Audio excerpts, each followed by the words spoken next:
Jazz 90.1 proudly welcomes you to America's longest-running computer show, Sound Bytes. Call the show now at 966-JAZZ. That's 966-5299. Toll free 800-790-0415 or soundbytes.org. Now, alongside Steve Ray and Dave Enright, here's Nick Francesco on member-supported Jazz 90.1. Good afternoon, Mr. and Mrs. America, and all the chips in the PC. It is Saturday, the 21st day of June, Anno Domini 2025, and you lucky people, you're listening to Sound Bytes. I'm Nick Francesco. I'm Dave Enright. And I'm Steve Ray. And in 5 minutes after the hour, we are going to be bringing you news, views, things to choose, nothing to lose. Kick off your shoes, don't get the blues. Have you paid your dues? Here comes the news. Happy summer. Happy summer to everybody. Yeah, now the days start getting shorter. Yep. As of today. And we're moving, ironically, we're moving closer to the sun. Yes. We're closest to the sun during the winter and farthest away during the summer because it takes 6 months to heat up all this land and ocean. And before one of you pedantic people call in and tell us days aren't getting longer, they're still 24 hours long. Well, they're not. They're 23 hours and... 23 hours, 59 minutes, and 4 seconds. 4 seconds long. But colloquially speaking, there's less sunshine, so we call it days are getting shorter. Get over yourself. Less daylight. Daylight hours are getting shorter. Daylight hours are, we lose two minutes of daylight every day? Something like that. 2 to 2.5, I think it is. Depends on, yeah, something like that. Well, the funny thing was the solstice was at 10:41 p.m. last night. Yes. Our time. Happy solstice to all who celebrate. My wife is going to a solstice party today. And I said, well, the solstice was yesterday. You're the one that has to celebrate on the exact same day all the time. She didn't like that. Yeah, really? Oops. Okay, security researchers have reported discovering what could be the mother of all data breaches. A set of 30 data breaches containing a total of 16 billion records. This is different from the 19 billion records that were stolen a month or so ago. More worryingly, researchers claim new massive data sets emerge every few weeks, signaling how prevalent InfoStealer malware truly is. The databases were available to the wider internet only briefly and were quickly locked down. However, it isn't possible to determine who the owners are.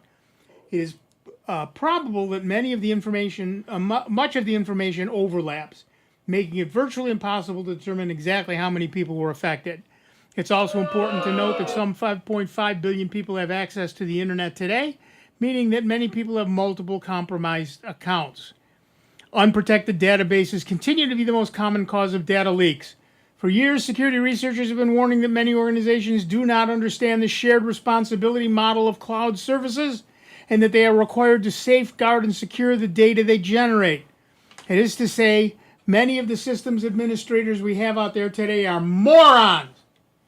On the other hand, cyber criminals are having a field day with these archives. They often contain more than enough of the sensitive information to launch highly personalized, successful phishing campaigns, leading to identity theft, wire fraud, and even ransomware attacks. If you're concerned you may have been caught up in the incident, don't worry. There are a number of methods to find out. Have I Been Pwned is probably the best resource, only to check if your details have been affected, offering a rundown of every big cyber event of the past few years. And if you save passwords to a Google account, you can use Google's password checkup tool to see if any have been compromised. And which uses Have I Been Pwned? Which uses Have I Been Pwned. And many password managers also have a built-in password checker, which probably also use Have I Been Pwned. To be clear, this is not a new data breach. These stolen credentials have been circulating for some time. They were then collected and repackaged into a database that was exposed on the internet. By now, you know the drill. Change your passwords, use a password manager, use an authenticator where possible, or as a second choice, text messaging. And never, ever, ever reuse a password. So our poll of the week at soundbytes.org, that is Bytes with a Y, Francis would like us to remind you, is 16 billion with a B passwords leaked. And your choices are, I'm using an authenticator, I'm using two-factor authentication, I'm changing my passwords, I'm getting tired of this. So far we have 33 votes, and shockingly, 25 of them for our I'm getting tired of this. Well, welcome to once you get hacked. Yeah. That's right. And Oh, finish your poll. Yeah, so you can give us a call at 585-966-JAZZ. That's 966-5299. Toll free 800-790-0415. On Security Now, they've basically stopped covering breaches because every week there's so many of them. Yeah, but they'll talk about this one because it's so big. In fact, Well, that's just it. I'm doing the same thing. Yeah. There are breaches every week that I could put in the news, and I don't bother because, well, it's, maybe they get a line in the, like security news, this breach. in the back of 20-page report. Yeah. there was a crazy one. So after all the mess with government personnel using Signal to send war records, turns out they weren't using Signal. It's not Signal's fault. They were using TMSG-NL from an Israeli company. Okay, an Israeli company who uses the open source code for Signal to make their own version so that governments can store the messages according to the Presidential Records Act. The president and vice president, all their records must be stored for their library. So they were using an encryption protocol that had a backdoor built in from an Israeli company who knows where it's being stored. Well, we do know where it's being stored now, on an unsecured Amazon web bucket that was breached, and now all of those messages are available to the bad guys.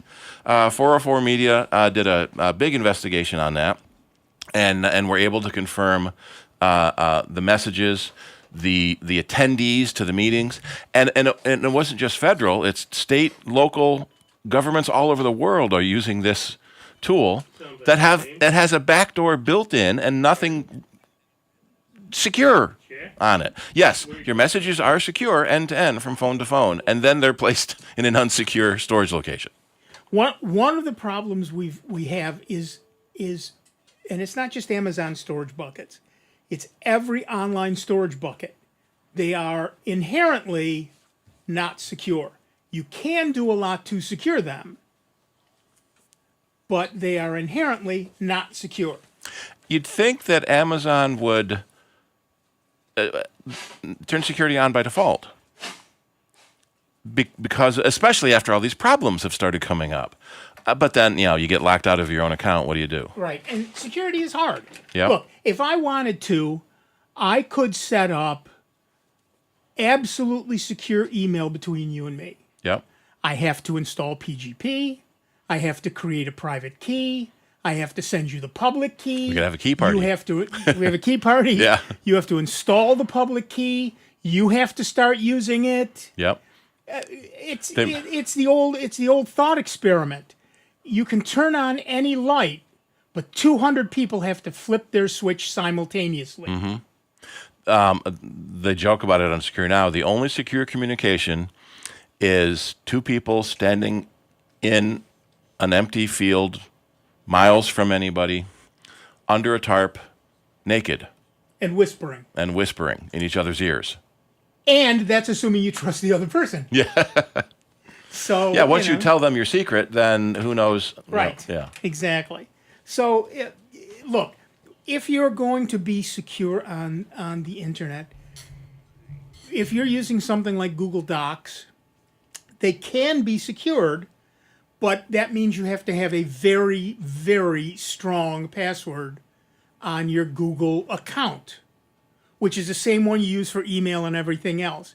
If your password is 1, 2, 3, 4, 5, 6, everybody on the planet is reading your stuff. Every single person. Or password.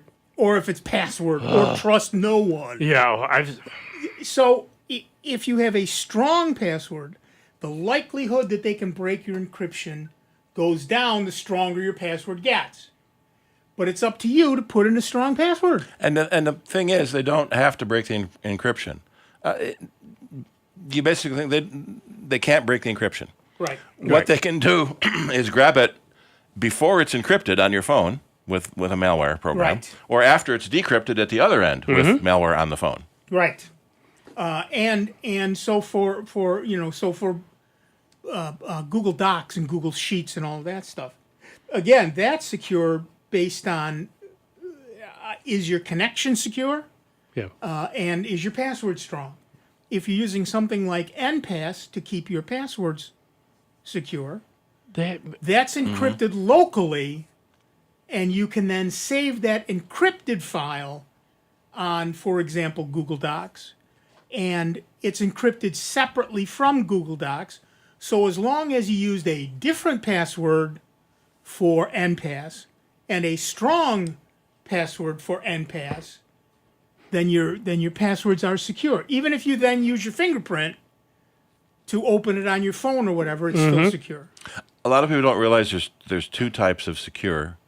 Secure in transit and secure at rest. Yeah. Secure in transit we've got down. Everything is pretty much always secure in transit. As long as you it's HTTPS. Right, which is the default now. Right. You get nasty warnings on the screen when it's not. It used to be you got a warning when it was. Now you get warnings when you're not doing a secure transfer. Right. Secure at rest is something no one thinks about. Right. And both Windows and Mac give you the option of encrypting the contents of your hard drive. Yeah. Which is good for security. BitLocker on Windows and FileVault on the Mac. The problem is it makes the computer more fragile. Yep. If one little bit goes wrong, you lose everything. Yep. Or if you forget your password, you lose everything. Or if your computer dies, how do you get the data off the old hard drive? Right. Yeah, it's you're toast. Yeah, your data is stored as a blob of noise. No one can read it without the password, not even you. Right. And so that makes having a backup safe. Much more. When I bought my new computer, it actually came with BitLocker already turned on. Yeah. And so I tried installing Linux. I couldn't do it because BitLocker had locked the hard drive. Yeah. So I had to go back into Windows, undo BitLocker, which took days. I mean, okay, it's a 4 terabyte drive, but it took it's a days. pain in So the it had to butt. decrypt And there was everything. no data on the drive. It still had to look at all 4 trillion Yep. bits. Unbelievable before I could install Linux on it. Yep. It just, no. When It's when you set up a new Mac, Apple asks you if you want to turn on FileVault and gives you all of the benefits of encryption, the safety and security. It never gives you the warning about make sure you have backups, never forget your password. Right. Put your encryption key in a safe And how many times does place. somebody come to you and say, I need this fixed, and you say, what's the password? And they say, I don't know. I don't have one. Is worse. I don't have one. Yes, you do. So if you've got something like FileVault or BitKeeper installed on your machine, you better remember the password because they really are secure. They really are. So don't believe everything you see on TV where someone types on their keyboard for 5 seconds and says, "Oh, I'm in." No, the best part is when two people are typing on the same keyboard. Yeah. That's my favorite. Yep. I was watching a movie the other day, and they had a hacker group, and 2 people were competing to hack into someone's email. Oh, yeah. And who's going to get there first? Yep. But that's true. Yeah. That is done. In the same group, yep. But bottom line, though, I can't feel sorry for anybody that gets hacked that won't take the time, especially when they've got, say, like NPass on their machine and are just too GD lazy to take the time and effort to set it all up. It doesn't take that much time. And then once you get in the habit of every site that you go to, you create a new and stronger password, it's mindless. Two things really will save you months of ache, and one is to have a good password manager that you use correctly and diligently, and the other is multiple backups. Those 2 things will save you an amazing amount of heartache. Until you get, all of a sudden your bank account is hacked and somebody's in there. Like, matter of fact, I had it just, this past Memorial Day. My wife's card got hacked and they were having fun with it. They did over close to $700. Yep. Because she's gotten now, I've got her, so she only taps. Tap. Yep. No more swiping or anything else. Yeah. Use my watch or my phone. Yeah, And tap. if Joe from the bank texts you saying there's a problem, we need your password. No. No. Anytime you get there's a problem, send us your password, you call the bank directly, not the number that you're given in the email. Yeah. go get it now. Go get your bank's phone number now. Go get your bank's website now. Bookmark it and use it correctly when something like that happens. Go independently to your bank and ask them what's going on. That PayPal is going around again big time. I had two friends at work all of a sudden say, because they know I work on the computers and that, and they come out, I just got this invoice from PayPal. No, delete it. Yeah, but what if I says, the only thing that I'll listen to is that you went physically into your PayPal account, not through some email attachment. You logged into your PayPal account and look at what's there. Don't be spoofed by these stupid emails telling you, oh, this and that, and you click on the stupid connection inside of it because you're going to get hacked. If you feel this is an error, click here. Right. No. I got one of those the other day. So some company I've never heard of said they were connected to my health organization and they were going to send me something. If you think this is an error, click here. Oh, no. I called my healthcare company. And they said, oh, yes, we're working with them. It's a partnership. Blah, blah, blah. Could you have told me? Well, that's what the message was just saying. Yeah. Yes, that was what she said. Well, they sent out that message. No, you tell me it's coming. Because otherwise I think it's a scam. Yep. That's why you got to be so leery of all these sites now, like on Facebook and everything else that you see, because they're advertisements, and they're just there to take your money because they're putting up these ads with AI now. They can create such authentic looking websites that you would swear on a stack of Bibles in your kids' lives. No more spelling errors, no more grammar errors. Yeah, they don't have to worry about that because people. Well, it's looked at, just had all the marks and everything else, like my bank or this site or that site. Yeah, that's their job. They take a little time up front to do that, and then they just sit back and reap in, the money from a few bucks here, a few bucks there. You do that over, a few million people that you send it out to, you're going to make some money. That's exactly right. All right, we should probably go to the phones and talk to poor Jack from Rochester, New York. I hope you've been patiently waiting, Jack. Well, I have a question that has to do with what you're discussing. Go ahead. So I use a password manager, and I have for years. And then I had LastPass a long time ago when they had those security breaches. So for very important accounts like my bank, I don't use the password manager because I'm worried about someone being able to hack into that. Instead, I have it written into a notebook, and I type it in. And then somebody says, well, that's not really secure because somebody can get key logging software and pick up what you're doing. So what's the worst trade-off? Worrying about key logging software if I manually put it in, or putting it into a password manager where I got to worry about some possible breach. Okay, so we'll start with the keylogger. Many of them are physical. So if you take a look at your machine and there's something sticking out of it you don't remember putting in, then that's a keylogger. On the other hand, if it's a software keylogger, almost every antivirus program also checks for keyloggers. Yeah.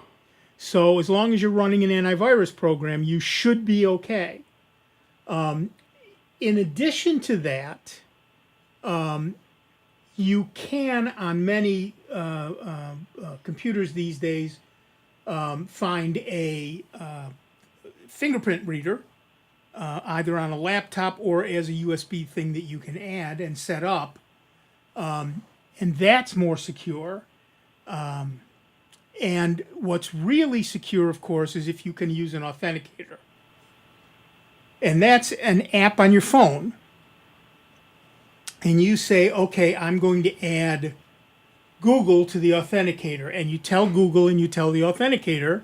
And then every time you go to log into something, not every time, but, on the major things, when you go to log in to something at Google, it will say, what's your code? You then open up the authenticator and type in the 6-digit code. It's like your password changes every 60 seconds. Right. Yep. So the danger of a password is that someone may get it. So that's why we were told to change your password every 90 days. But what if they got it 89 days ago? So, so the authenticator apps, basically the code changes every 60 seconds. So if you open the authenticator and you're at second 45, wait till it to turn over to the next one. I can't tell you the number of times I started typing in a number and it changes. And then the next step, the newest thing is now called passkeys, and more companies are supporting it. In fact, Microsoft just put out a community bulletin that they're going to stop using passwords and move everyone to passkeys, where it uses the biometrics in your computer, as Nick was saying, the fingerprint, the Face ID, where the website asks your phone, is this Bill? And your phone says Face ID, and then tells thumb, yep. Thumb, yeah. And then the phone tells the website, yep, that's him. And so by not having a password to lose, that's a lot safer, because the other end, 16 billion accounts just lost. How many? Right. There was a statistic on how many passwords I think they found in it, but billions. Right, but in terms of the password manager, if your password manager does local encryption, if it does local encryption and your password is strong, because that's the key to the encryption, you're going to be pretty secure. Okay. And then you can take that encrypted file and put it anywhere. Put it on your keychain, put it on your, a thumb drive on your keychain, put it up on Google Drive, OneDrive, wherever you want to put it. Once it's encrypted with a strong password, yes, it probably can be broken, but not for decades. And the big issue that LastPass had is that they didn't keep up with encryption standards. Right. And so when the vault was breached and the bad guys got the vault was encrypted. Yeah, but people who've been using LastPass for 20 years, the encryption was really weak back then. And so today's computers can break it by trying, brute force every possible combination of letters and numbers. Whereas the new version and things like NPass don't have that problem. PBKDF2. Right. 100,000 iterations minimum. Right. Well, I've been loading Linux Mint Cinnamon on a lot of my computers that are Windows 11 compatible. Sure. What would be a good password manager that would be compatible with Cinnamon? I know for a fact that NPass works with Linux. Yep. NPass, okay. Yep. Now, the first thing to do is to look in your repositories. I almost said suppository. Yeah. Look in your For all repository. the good that was doing, I could be shoving it up. Yeah, exactly. But if hold on, NPass. Yeah, it's NPass is definitely in the Ubuntu repository. So I'm sure it's in. What did you say you were using? Cinnamon. Cinnamon. I'm sure it's in Cinnamon's as well. Either it would be in there. Yep. When I was, how about in terms of a VPN for Cinnamon? VPNs are only useful if you trust the company running the VPN. And they're only really needed if you're trying to connect into your office when you're not in your office. Right. They're often used to bypass geographic restrictions, so you can watch British TV when you're not in Britain. So the idea behind a VPN is that it encrypts all your data as it goes out your computer. Mm-hmm. That's already happening with HTTPS. Okay. The only other thing that VPNs do is make you pretend to be somewhere else, which isn't particularly useful anymore. Yeah. There is a potential issue in that your ISP knows everywhere you're going because they're sending you there. So does the VPN. So does the other end. Right. So you're moving. Who hides it? So your ISP doesn't know where you are, but the VPN company knows where you are and where you're going. Mm-hmm. Okay. Good. Well, thank you. I do have one other comment. Quick. When I was installing the Cinnamon, I had an issue that the software manager icon, when I clicked on it, it would not expand, would not maximize. All I would see is a flash on the right-hand portion of the screen. And I went through all these threads, hoping to find a solution to it, and I did figure out what it was. I don't know where to post people about it. Probably in a Linux Mint forum somewhere. like at Reddit or one of those places. We got to take a break. I'm sorry. Thanks for your help. Yep, thanks. All right, we're going to take a quick break. Back in just a couple of minutes with Dave Enright, Steve Ray, me, Nick Francesco, and you. 29 minutes after the hour, you're listening to Sound Bytes right here on member-supported Jazz 90.1. Computer talk you can understand. More Sound Bites is next on member-supported Jazz 90.1. NBC News Radio, I'm Lisa Carton. A pair of B-2 stealth bombers left the U.S. today, apparently headed for Guam as the Israel-Iran conflict continues. The long-range warplanes reportedly deployed from Whiteman Air Force Base in Missouri early this morning for the U.S. military base in the Pacific. President Trump is set to meet with his national security advisors later today after saying he would make a decision on whether to strike Iran in the next 2 weeks. Los Angeles Mayor Karen Bass is slamming Vice President J.D. Vance's visit to the city Friday. Bass responded to comments made by Vance after he toured federal facilities in Los Angeles. Unfortunately, the Vice President did not take time to learn about our city and understand that our city is a city of immigrants from every country and continent on the planet. Bass said ICE raids separated families and spread fear in the city's immigrant community. Lisa Carton, NBC News Radio. Love would be short, hairy, and have bad breath. This is Sandra Tsing-Loh with the Lowdown on Science. We all know someone who loves their fur babies more than they love people. They have sweaters that say so. But do pets really make people happy, or do happy people just get pets? Michael Gmeiner and team wanted to find out. They surveyed over 700 pet owners about life satisfaction. Then they compared the study group's pet joy to their most exciting life events. And cats and dogs make people nearly as happy as getting married or earning an extra $90,000, vet bills and all. I mean, wouldn't you rather receive the gift of true pet love? All over the carpet.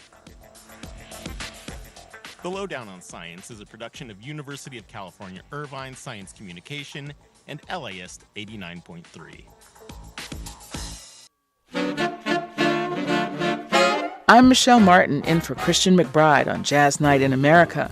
Jazz House Kids shapes the next generation of talent and brings jazz to the inner city. Jazz House would have its doors swinging wide open to everyone. It's a story of music, mentorship, and community. Next time on Jazz Night in America. Catch Jazz Night in America with Christian McBride, Monday nights at 8 on member-supported Jazz 90.1. The music of guitarist Gene Bertoncini summons a call to his further conversations and music on the essence of jazz. In addition to his own recordings, Gene also discusses the music of his favorite guitarists, including Joe Pass, Jimmy Rainey, Ed Bickert, Tal Farlow, and Kenny Burrell. Of Burrell, Gene had this critical observation. He really gets an awful lot of feeling into his notes, and I really believe he plays in not too complicated kind of way, which I appreciate. That I kind of like that kind of swing player, you know, and he's a very awfully good harmonic conception too. Seems to me like he plays harmonically. Yeah, the chords move with his melody. Absolutely. This is Will Moyle with the Essence of Jazz, enjoying further conversations and music from Gene Bertoncini. Join us during our very next edition. The Essence of Jazz with Will Moyle, Saturday nights at 6, only on members-supported Jazz 90.1. Jazz 90.1 is supported in part by our members and by Ludwig's Center Stage Cafe, located at 25 Gibbs Street. Open Monday through Friday from 9 a.m. until 4 p.m., Ludwig's offers an all-day breakfast and lunch menu with daily specials and homemade pickles. Ludwig's also caters special events. For more information about Ludwig's, you may visit ludwigscenterstagecafe.com or call 585-454-4440. That's 585-454-4440. Jazz at the Beach, brought to you by Jazz 90.1 and the Ontario Beach Park Program Committee, returns this year. For more information, including a full lineup, visit our website, jazz901.org. Jazz at the Beach, sponsored by the Summit Federal Credit Union.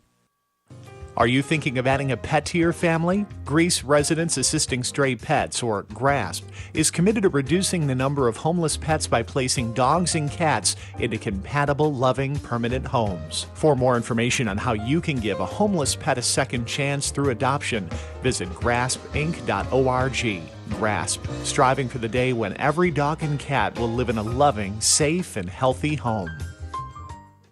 I see you finally got a new helmet. I did. Bought it cheap online. Follow me. We'll turn off here. I'm right behind you. Watch the cars. They can be crazy. Teddy! No! Are you okay? Somebody do something! Was this young man hit by a car? Yes, and his helmet is smashed. It's a brand new helmet. It's probably a fake. Fakes cause real harm. You're smart. Buy smart. Brought to you by the National Crime Prevention Council and the U.S. Patent and Trademark Office. And now, your Jazz 90.1 weather. A few showers around in the morning. That's followed by some partial sunshine and then maybe a shower thunderstorm into the afternoon.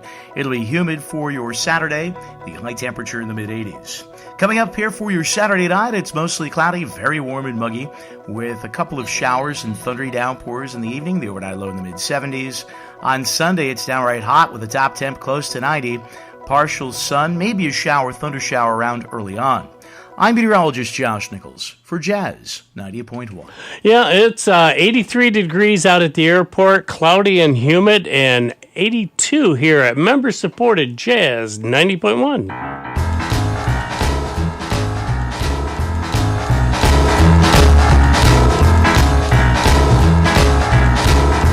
Everybody chair dance.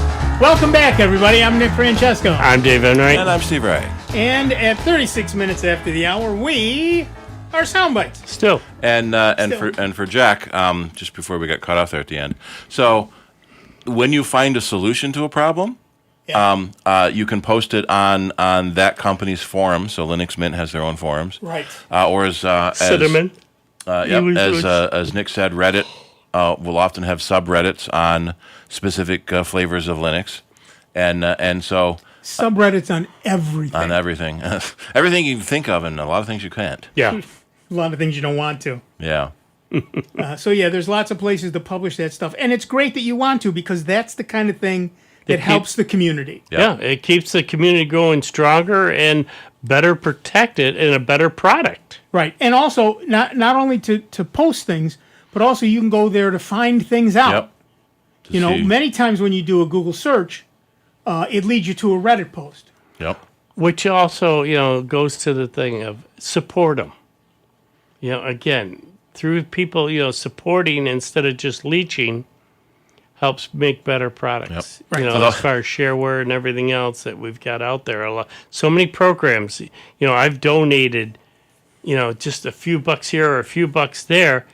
And, I've gotten great support and updates, and they're always thanking me for being a supporter and everything else. And it was only a few bucks. Well, I know, same thing with me. I get these emails all the time. Thank you. Well, of course, they're asking for more money, but they are thanking me for my what I consider a meager donation. Yeah. I like what a lot of people have said, that when I have a question, I'll post the question on Reddit, and then in a different account, go in and post the wrong answer. More people will correct the wrong answer than will have answered the question to begin with. Right. And half the answers are, well, don't do it that way. Yeah. Well, how stupid are you? The ones I don't like is I don't know. Well, then don't post. Right. Yeah, why post if you can't contribute? Yeah. I see the question, 27 answers. Great. Which would right. And they're all, I don't know. Well, I ran into that, one of the software packages that I was I'm waiting for it to come out. I posed this one question because of the new, they're going to SQLite. Right.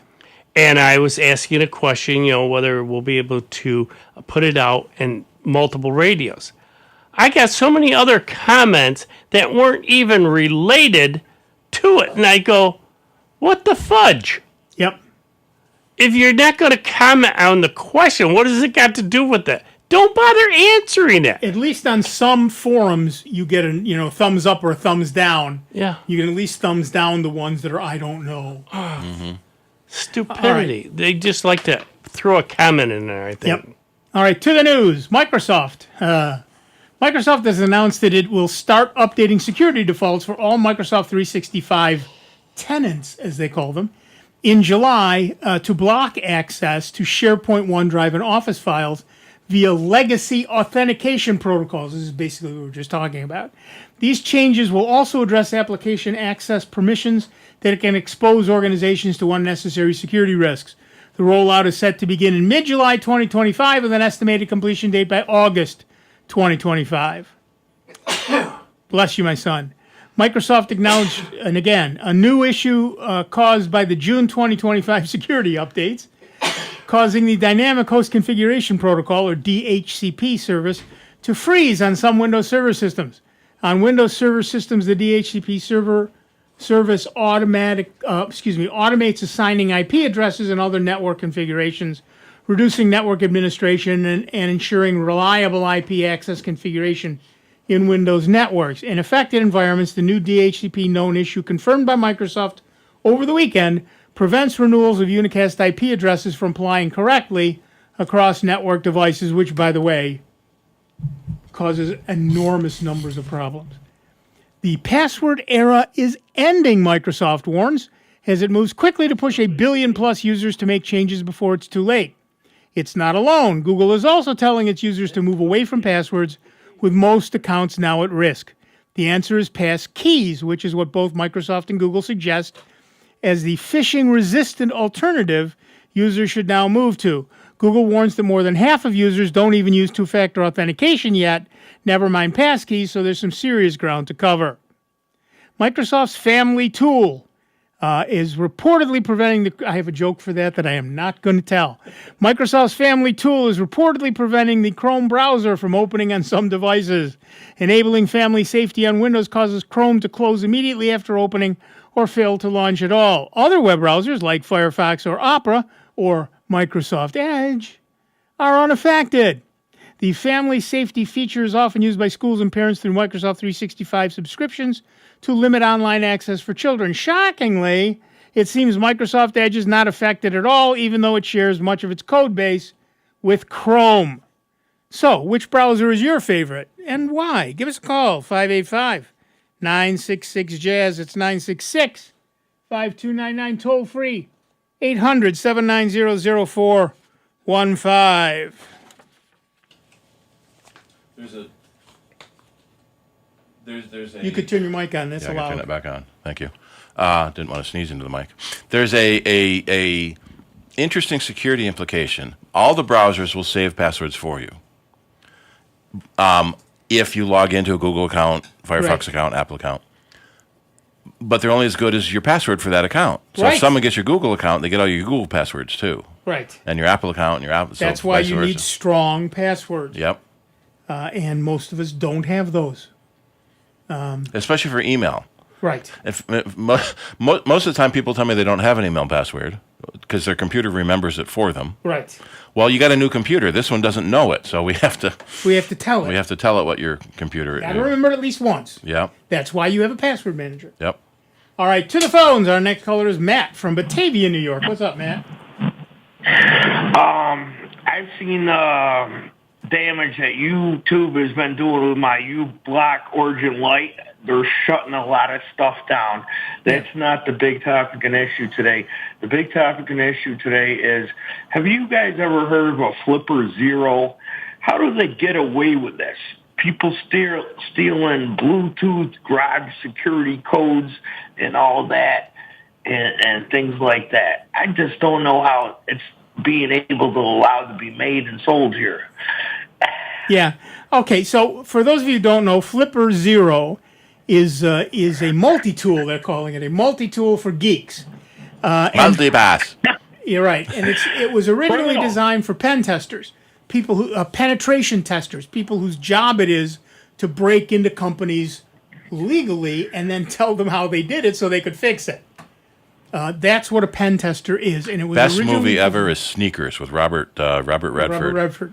And the idea is that it's a series of tools that make it easier that help a person break into a company. What somebody did was take all of those tools, stick it in a single little device that you can carry around in your pocket. It's tiny, and it's the one I saw was orange, so they look like toys. It then does all of those things, and it's nothing you can't do off a regular computer. They just put it all in one box for you. And why is it legal? Because nobody's made it illegal. Honestly, that's the only answer there really is. And the problem is, well, it actually is illegal to break into someone's computer without permission. Right.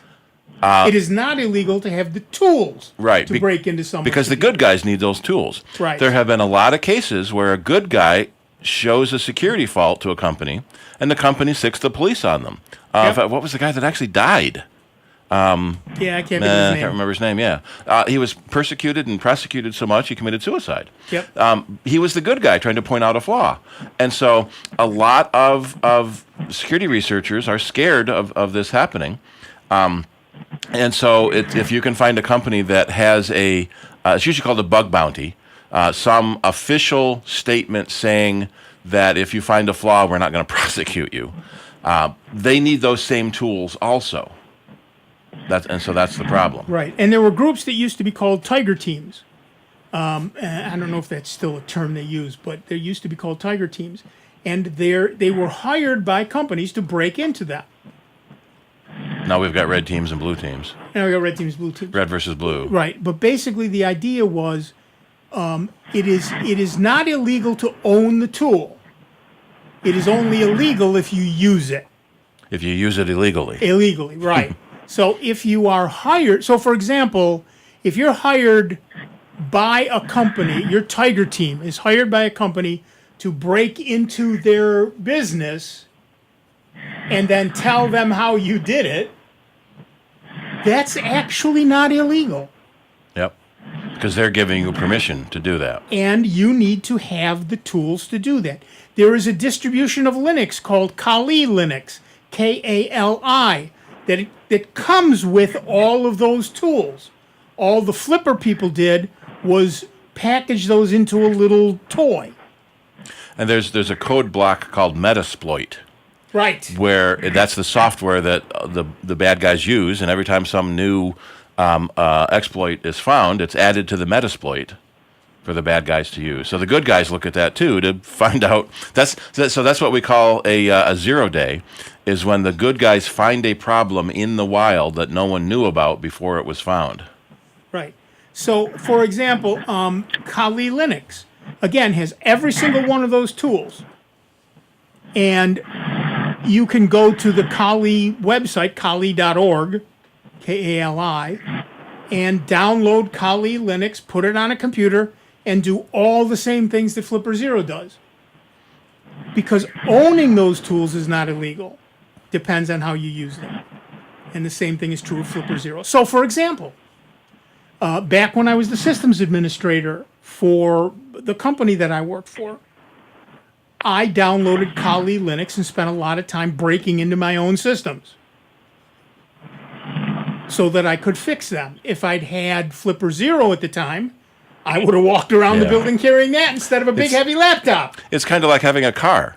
It's legal to own a car. It's illegal to speed. It's illegal to run people down. Right. But having the car itself is legal. So at least currently, it is not illegal to own any of that stuff. It's only illegal if you use it in an illegal manner. Which is already illegal. Right. Yeah. Does that clear that up a little bit? Yes, thanks for clearing that up. I really appreciate it. And I just hope some of these people out there don't get in the hands of the bad criminals because, the things with the gas stations and the stealing the credit card numbers and all that, Bluetooth chip things, and it's bad. Yeah, always check the scanner at especially a gas station, if it looks different than you're used to. I know a lot of people will... Don't put your card in, swipe it, don't swipe it.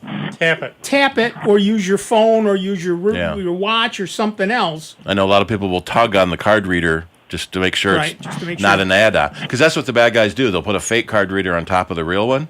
So It looks identical. yeah, you stick your card into it.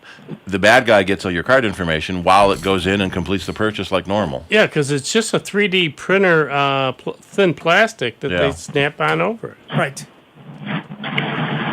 So, Okey-doke. unfortunately, we say don't give the bad guys any ideas, but they have all the ideas the first. Well, they already know. Well, I just got to say, I went on the website. Happy belated Father's Day, guys, to all of you. I'm just letting you know. Thanks for being Thank good. you. You too, Matt. Thank you so much. Bye-bye. Bye. Yeah, we didn't have the lounge last Sunday because it was Father's Day. Mm-hmm. And we didn't have it last Wednesday because we were supposed to go out to dinner with old friends. And then, of course, we were supposed to go to the Finger Lakes, and they had the flooding everywhere. Yeah. So we all chickened out. No, you were smart to not Yeah, we to were. do Yeah, that. we I were. mean, there were so many places that I was seeing different places that were having sinkholes. Yep. Sinkholes and in the middle of flooded roads. And Well, it was great how fast the mapping programs caught on to flood warnings Yeah. and routed you around them. Yeah. well, that was it. You know, just as we were about to leave the house, one of the guys called and said, "What do you think?" And I looked at my phone and I said, "It looks like every 30 feet on the road down to the restaurant is another sinkhole or flood." Yeah. So no. And how many cars were stuck? Because, it doesn't look deep. Yeah, but that sinkhole in the middle of that you can't see. Right, exactly. I mean, how many times do we see the comedy thing where a guy starts to go through a puddle and suddenly disappears? Yeah. Yep. That's real. Yeah. I was like the ones with the kayaks going up and down the street. Yes. Yeah. The one guy going down the street in a green kayak and just paddle along. Look at Yep, as long as they're happy. That's all that counts. Yeah. So yeah, there's a lot of this penetration testing software that is absolutely legal to own. I download Kali Linux. I use it regularly. In point of fact, And it needs to be legal so the good guys can do their work. exactly right. I don't honestly use it much anymore because I don't run my own business, but I test my network. I like your stories about your classes where you could see everyone's network. See everyone's network. There was a program I downloaded one time called Vomit. Voice over misconfigured internet telephones. Oh, and it would let you eavesdrop on all the phone conversations going on over the network. It was like listening to the CB radio in the days. Exactly. Yeah. Because, people are talking on their phones to the somebody. scanners. But they're using Wi-Fi connection, not the cellular connection. So it's going over, at that point, RIT's network. So I set up my laptop with it, and I went into the student lounge, and I turned it on, and I sat there for an hour, and I brought it back, because I was going to show my class. I was teaching a class on this stuff. And thank God I listened to it ahead of time.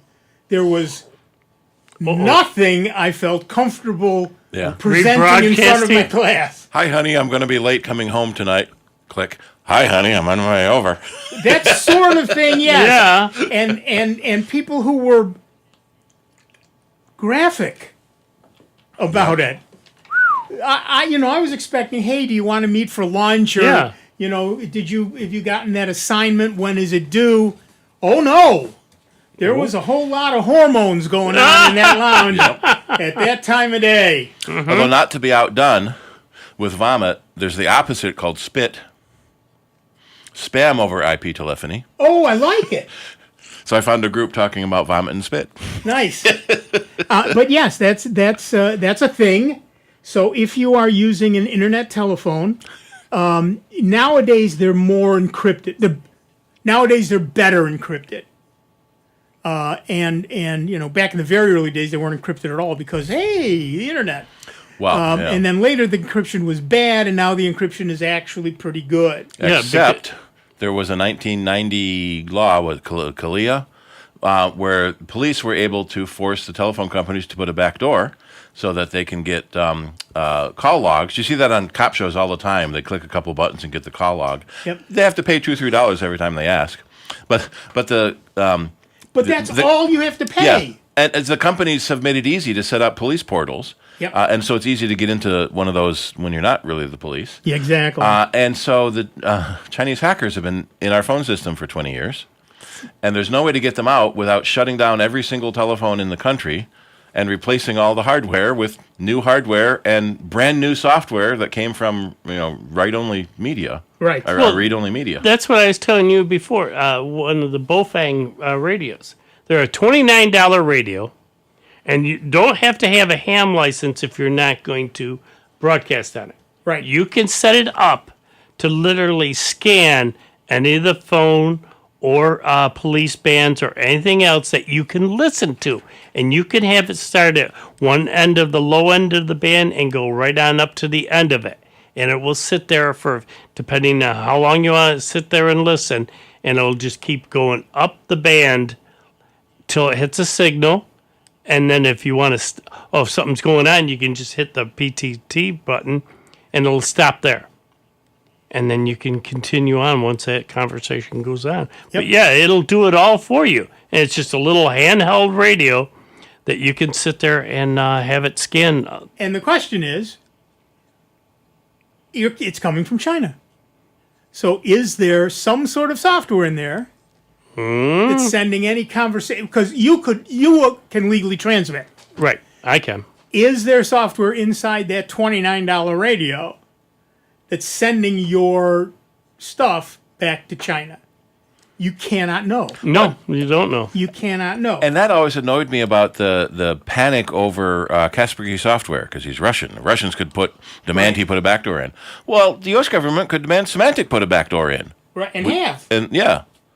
So the funny thing is, it's not the government spying on us. It's Google and Facebook with the audio, video, GPS recording all the device other companies we carry in our pocket all day long. It's been said many, many times, George Orwell, if he was still alive, would laugh himself to death to see what we carry in our pockets. That was such a crazy thing he wrote about that could never happen. Exactly. Yeah. And now we do it voluntarily. We pay to carry that thing around with us. Yeah. And we tell it everything. Mm-hmm. Well, banking information, your personal information. Yep. I mean, although I like the your ACLU is trying to get your phone classified as your brain, an extension of your brain. Things you know cannot be subpoenaed. Right. So it goes back to the old safe days. If you have a key to unlock a safe, the key can be subpoenaed. If you have a combination to unlock a safe, the combination is something you know cannot be subpoenaed because of Fifth Amendment protection. And but the if it's same in your thing is true of your phone. Right. If you have a password Yep. or a thumbprint, they can coerce you to use it. Mm-hmm. But or no, excuse me. If it's Face a ID, thumbprint or a Face ID, they can coerce you to use it. Or they just But hold if it up it's to your face without even telling you. Right. Yeah. But if it's a password, they cannot coerce you to give it. Right. And so that I should point out that none of us are lawyers, and we don't even play them on television anymore. So, take all of that with a grain of salt. Yeah. But that's what we've heard. So when a court orders you to turn over your passcode, you have to hire a better lawyer to argue that that's illegal. Right. So then the judge holds. This has been cop shows too. The judge holds you in contempt until you decide to do it. Right. I mean, if they legally compel you to do it, then it's different. Yeah. But they can't just say, "Give us your password." Yeah. No. Give me a subpoena. Right.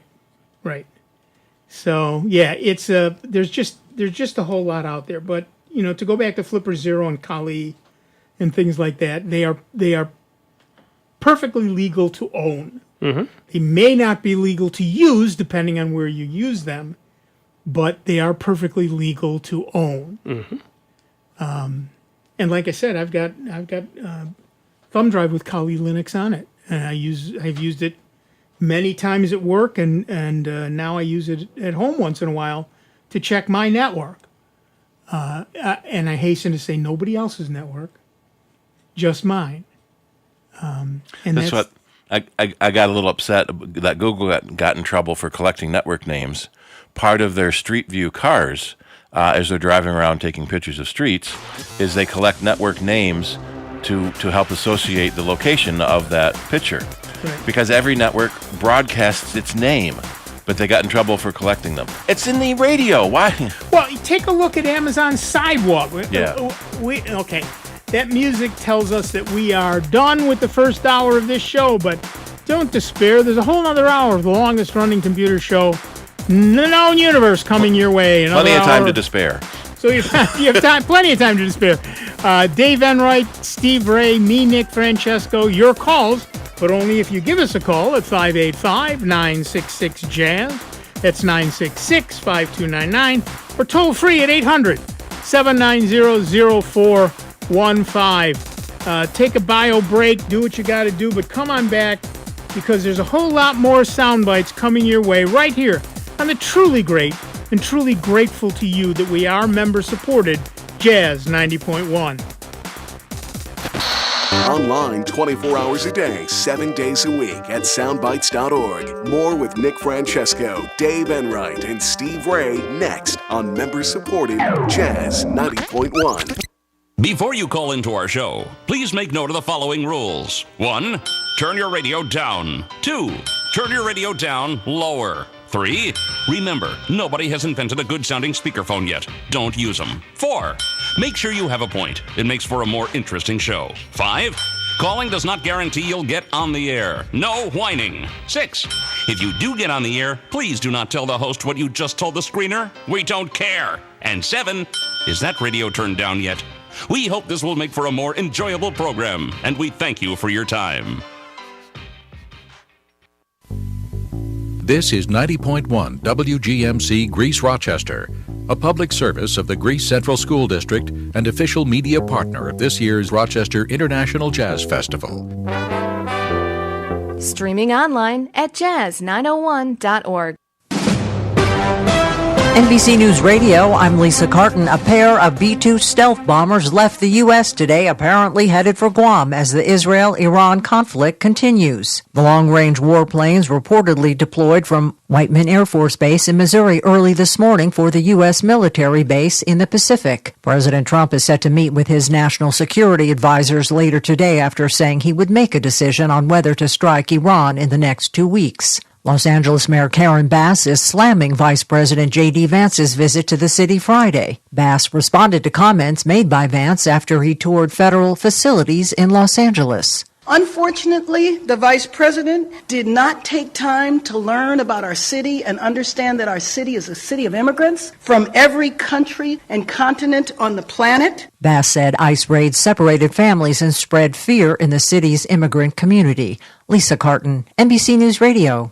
Tickets for Jazz 90.1's only Erie Canal cruise this summer, featuring Bill Tiberio and friends, are now on sale at jazz901.org. Ready? Go. Okay, doctor. Operation. No, the most amazing care. They changed my life. Highness Hospital for Children!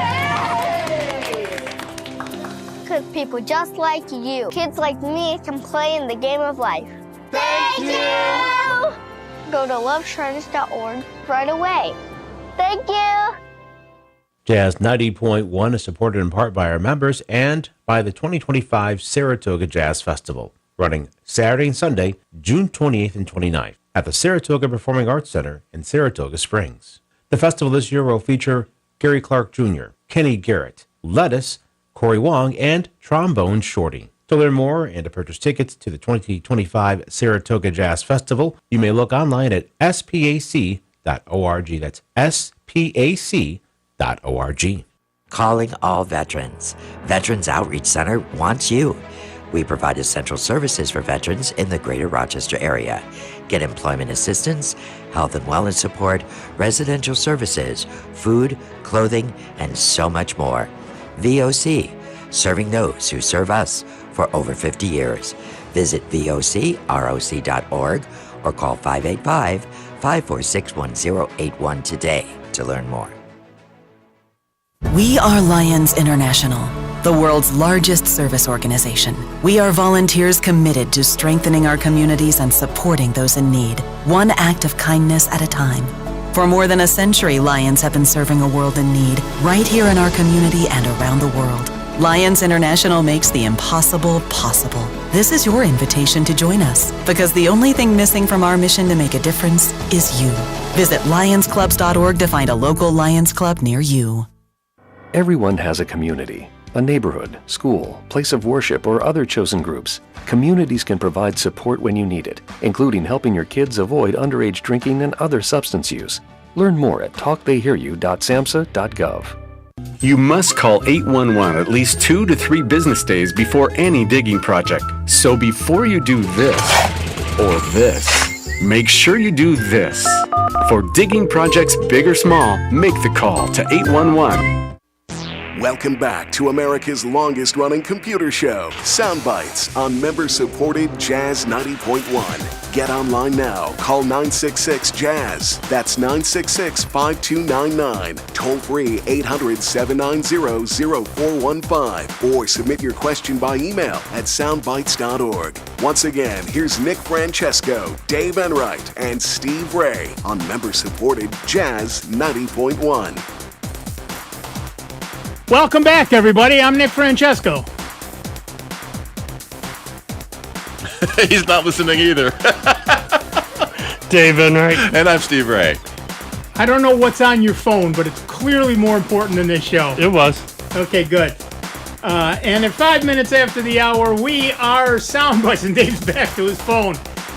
You know what?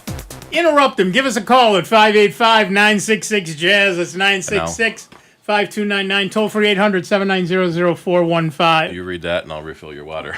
Oh, thank you.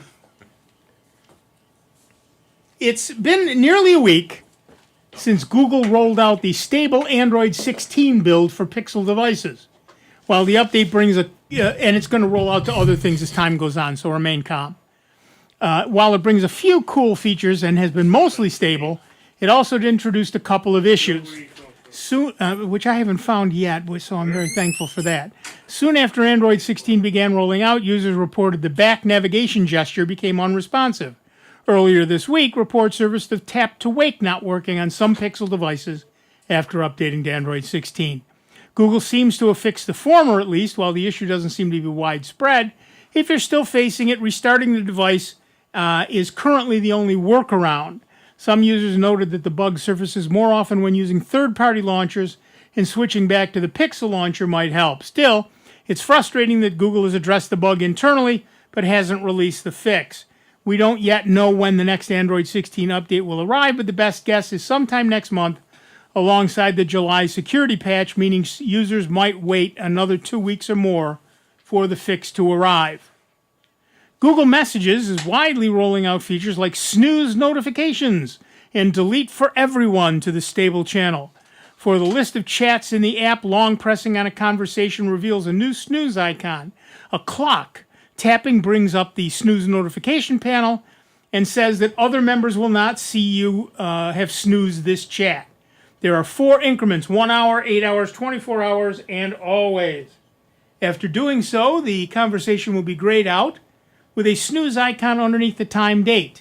To undo, long press and hit the clock icon again. Google is rolling out the ability for users to have a back and forth. I tried this out and I love it. It amazed me. Google is rolling out the ability for users to have a back and forth voice conversation with AI mode. Its experimental search feature that lets users ask complex multi-part questions. With the new Search Live integration, users can have free-flowing voice conversations with Search and explore links from across the web. Users will be able to access the feature by opening the Google app and tapping the new Live icon to ask their question aloud. They will then hear an AI-generated audio response, and they can follow up with another question. Google says the feature will be useful in instances where you're on the go or multitasking. For example, if you're packing for a trip, you can ask a question like, what are some tips for preventing a linen dress from wrinkling in a suitcase? You could follow up with another question like, what do I do if it still wrinkles? As you're having the conversation, you'll find links right on your screen if you want to dig deeper into your search. Because Search Live works in the background, you can continue the conversation while in another app. Plus, you have the option to tap the transcript button to view the text response and continue to ask questions by typing if you'd like to. This is all based on a custom version of Gemini with advanced voice capabilities. In the coming months, Google plans to bring more live capabilities to AI mode, including letting you ask questions based on what your phone's camera is seeing in real time. Are you ready to join the science fiction future and hold a conversation with your computer? Until then, you can give us a call at 585-966-JAZZ. That's 966-5299, toll-free 800-790-0415. Thank you. Level, please. Up your shaft. Yeah. Well, I have to say before we go to the phones, I tried this AI conversation thing. I was blown away. I sat there and I said, okay, give me 3 ideas on, I forget what it was about. I don't care, flower arranging, doesn't matter. It then gave me 3 ideas, and I said, expand on the 3rd one. And it did. And then I said, could you please email that to me? And it came back and said, I am a virtual assistant, and I do not have access to email, but you can view the transcript and copy and paste. It blew me away. I was very impressed. For a first test, it was really pretty cool. Pretty cool. I'll be playing with that some more. I really kind of liked it. So one of the things is, of course, people learn in different ways. There are audio learners, there are visual learners, and if you're an oral learner, an audio learner, then the best way to learn is to listen. And now you can listen to what Google is searching, the answers that Google comes up with. It's really very nice. And I was telling Steve this earlier. It's not Majel Barrett level stuff yet. And who's the other one I said? Rosie the Robot. Oh, Rosie the Robot. But, or pretty much any computer on any science fiction show that they talk to. As long as it's not Hal. Right. Well, no, see, that's it. Hal thought he was doing everything right. He was doing what he was programmed to do. Exactly right. It's not his fault the scientists were in the way. Right. But so it's not quite at that level, but it is at the AI level that Google is at today, which is still pretty high. So it's pretty cool. All right. To the phones. Our next caller is Bill from Greece, New York. What's up, Bill? Hi, guys. I've got a dual boot Linux Windows computer. Every time I switch from Linux to Windows, the time is wrong. I've tried changing the time server twice. That didn't seem to help. What I have to do is go into adjust time and then sync now. Is there something I can do so when I switch from Linux to Windows, the time is correct? What version of Windows? Windows 11. Try running, there's a little program that you can do in Windows. It's called Time Sync. And what it does is it'll keep your computer clock time in sync with your the atomic clock right down to just about the second. Yeah, but he says he has to do that manual every time. No. That's a program that I can download? Yeah, it's a TSR. So once you switch over into Windows, because it's a TSR, terminate stay resident, it will automatically update for you. How old is the computer? Do I get that from the Windows Store? No, you can just do a search on Time Sync. Yeah, Steve has a very good question. Yeah, how old is the computer? About 6 months. Okay, because sometimes it's the battery in the computer that keeps the clock, and when you shut off the computer to restart in the other OS, the clock can zero. Now, I don't think it's the battery. There's also the fact that theoretically, Windows should set the time automatically. So if you go into time and language in the settings and look under date and time, there is an option to set the time automatically. Yeah, to sync it. I've done that, and it doesn't work. It goes back to GMT time. Oh, that's not time then. That's time zone. You have to set. No, it's not the time zone. I've set that too, and I've also set it manually. In all 3 cases, when I come back from Linux, it's got 4 hours plus on what our time is. So that sounds like the time zone is set differently between Mac and Windows. Windows and Linux. I've got the time zone set for Eastern time.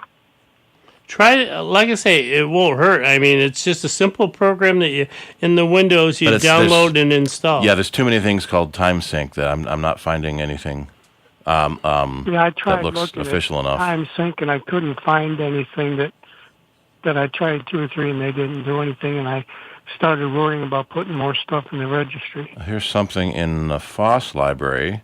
People with dual boot are running into that problem.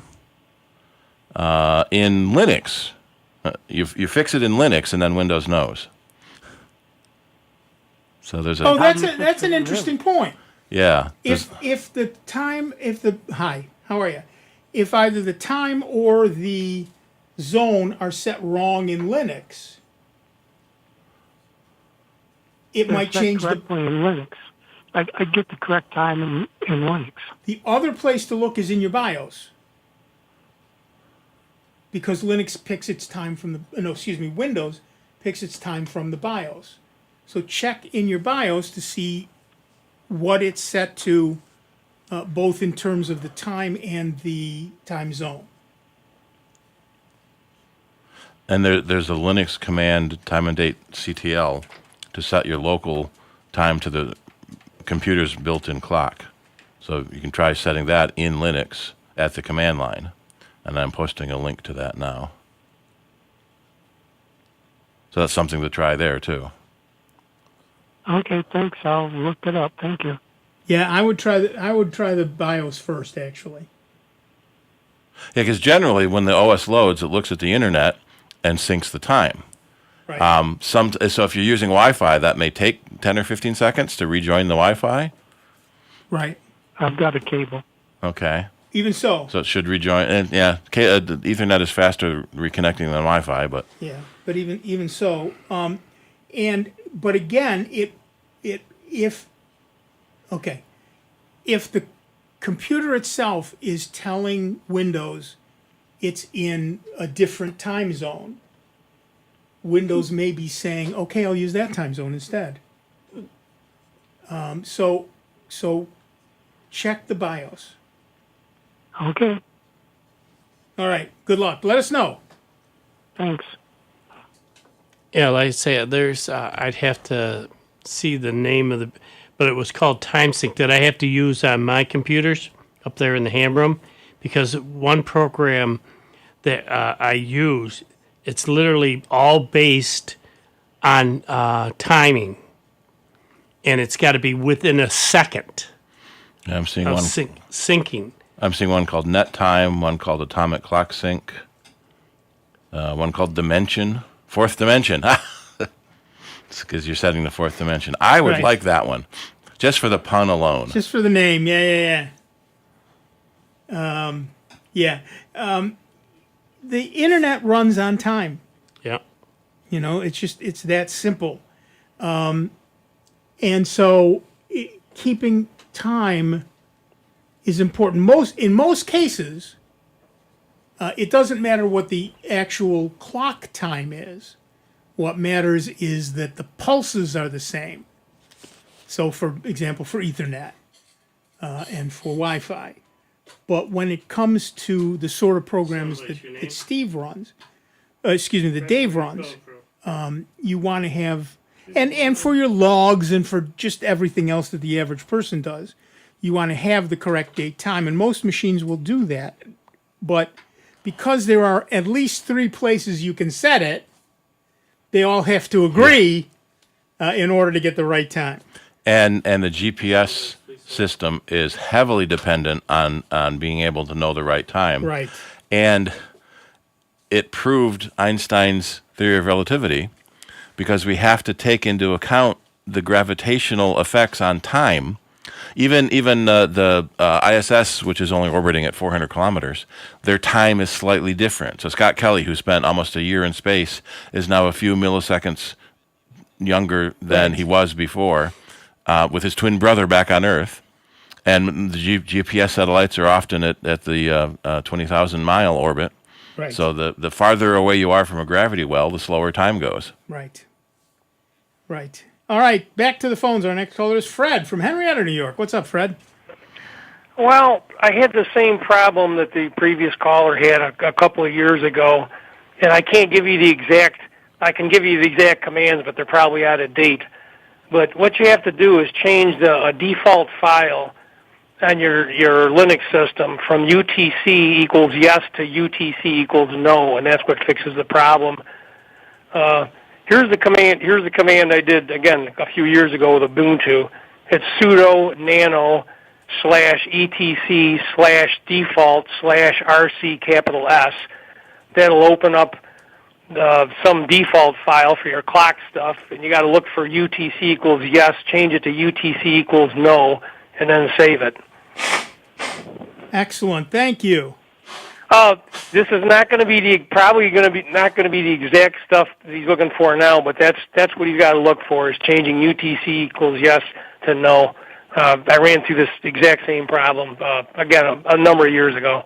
So it stops setting it back to UTC. Correct. Oh yeah. Okay. Cool. All right. So I'm looking at that file right now, and that's not in my version, but I'm sure you could add UTC equals yes.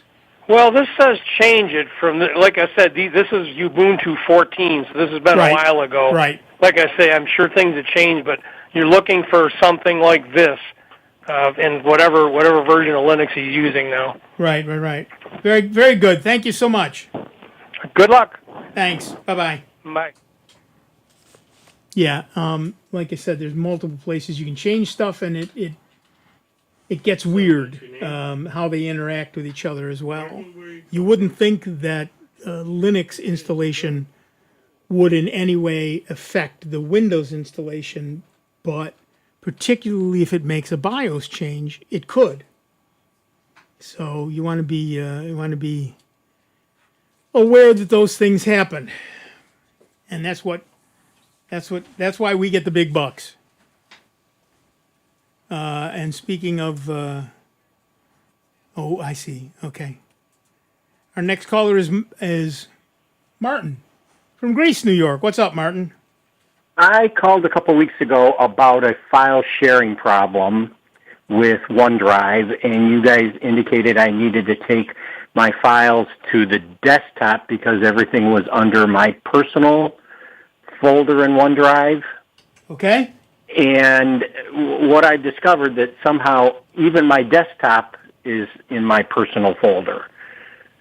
And I don't know how I did that or how that happened when I started. That's what OneDrive does. Everything in your home folder goes to your OneDrive personal folder. You have to create a OneDrive public folder. Oh, you have to create a separate one. Yeah. Okay. If I create a new folder there, is it automatically... But you said I had to keep going above till I get to the desktop. No, above the desktop. Above the desktop. Yeah, in the user folder, I would imagine. I'm looking for a link from Microsoft. Okay. So if I go to users Marty, there's a desktop folder there. There's a documents folder there. Right. In that folder, you can create a new folder and then right-click on it, and there should be an Outlook sharing option to tell you who you can share that folder with. Yeah, so you're not creating a folder called public. You're creating a folder. You could, but you don't want to because anyone will find it. Right. You create a new folder. You set it to be able to share. So, for example, either you've got let's say you're sharing it with your spouse, which I am, and they are in your address book. So you can say share with a person. Yeah. And then pick them from your address book. Or you can say share to anybody with the link. Then you copy the link, and whoever you send that to can get to that folder.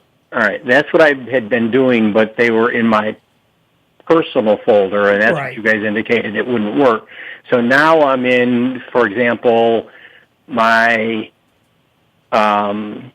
users Marty, and there's documents, and I thought I would be able to take that documents and right-click on it and do a share from there, but share is not an option. It might be, well... Oh, share properties, sharing. Okay. Well, there's two types of sharing. There's Windows file sharing and there's Outlook document sharing. So I was trying to, well, not Outlook. I was trying to not share Outlook, with, OneDrive, yeah. Too many Microsoft products, OneDrive. Yeah. But if that folder isn't in OneDrive, there should be a OneDrive option in the properties. Well, do you right click on it, or is it that little person icon that's at the top of the folder? Both, maybe.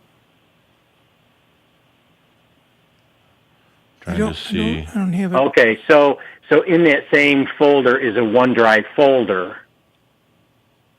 So if I create a OneDrive, sorry, let me see what happens when I do, all right, share from there.